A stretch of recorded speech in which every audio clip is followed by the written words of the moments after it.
સુરતમાં વર્ષોથી બિનવારસી લાશોનું કોઈપણ જાત કે નાત ધર્મ જાણ્યા વગર અંતિમ સંસ્કાર કરતા એકતા ટ્રસ્ટ દ્વારા 1100 જેટલી બિનવારસી લાશોની અસ્થિનું હરિદ્વારમાં ગંગા નદીમાં વિસર્જન કરી રાજસ્થાનના પુષ્કરમાં ભગવાન ભોળાનાથના મંદિરમાં મુક્તિ અર્થે પૂજા કરાશે। સુરતમાં વર્ષોથી બિનવારસી લાશોના અંતિમ સંસ્કાર કરતી એકતા ટ્રસ્ટની ટીમ દ્વારા મોક્ષ યાત્રા એટલે કે અસ્થિ યાત્રા કરનારા છે। આ અંગે એકતા ટ્રસ્ટના અબ્દુલ રહેમાનભાઈ મલબારીએ જણાવ્યું હતું કે તેઓની સંસ્થા એકતા ટ્રસ્ટ દ્વારા વર્ષોથી નાત જાત અને ધર્મના વાડાની ઉપર જઈ બિનવારસી લાશોનું અંતિમ સંસ્કાર કરવામાં આવે છે। ત્યારે આ વર્ષે 1100 જેટલી બિનવારસી લાશોની અસ્થિઓનું ગંગામાં હરિદ્વાર જઈ વિસર્જન કરનાર હોવાનું જણાવ્યું હતું।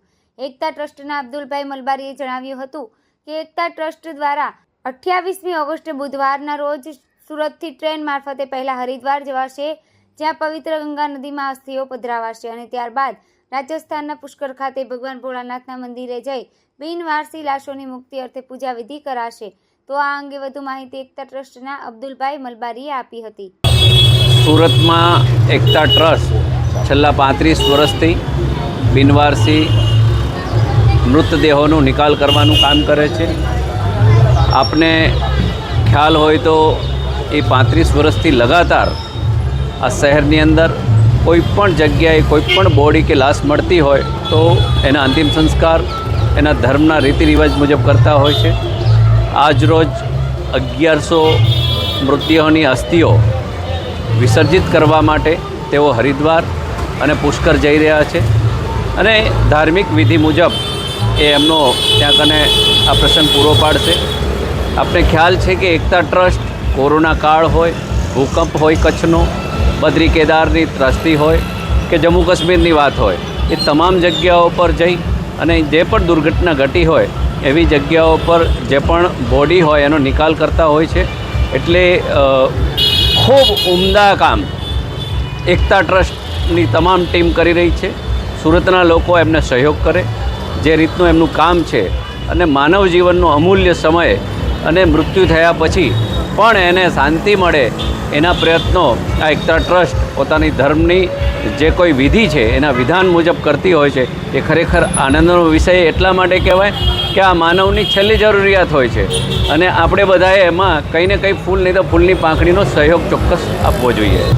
જી, હું સુરત શહેર એકતા ટ્રસ્ટ વતી અબ્દુલ રહેમાન મલબારી આપના ચેનલના માધ્યમ દ્વારા સુરતવાસીને જણાવું છું કે અમારી સંસ્થા પાછલા 35 વર્ષથી બિનવારસી માનવીઓનું મૃત્યુ તથા એને પોસ્ટમોર્ટમ રૂમ સુધી પહોંચાડું, ત્યારબાદ એના વાલી વારસ ન મળી આવે તો એના કાયદાકીય કાર્યવાહી બાદ એની અંતિમ વિધિ કરવાનું કાર્ય કરીએ છીએ।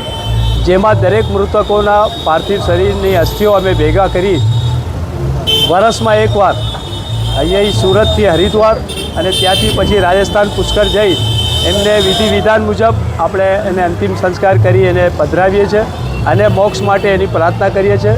જેના અનુસંધાનમાં આજે અમે 35મી વાર અહીંથી જઈ રહ્યા છીએ।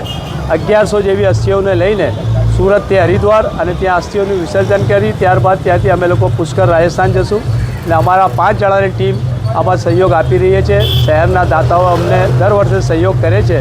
ધર્મેશભાઈ ગામી અમને હંમેશા હિંમત આપવા માટે અહીં આવે છે ને હું સુરતવાસીઓને આ માટે ખૂબ ખૂબ અભિનંદન પાઠવું છું કે એમના સહયોગથી અમે આ કાર્ય કરી શકીએ છીએ।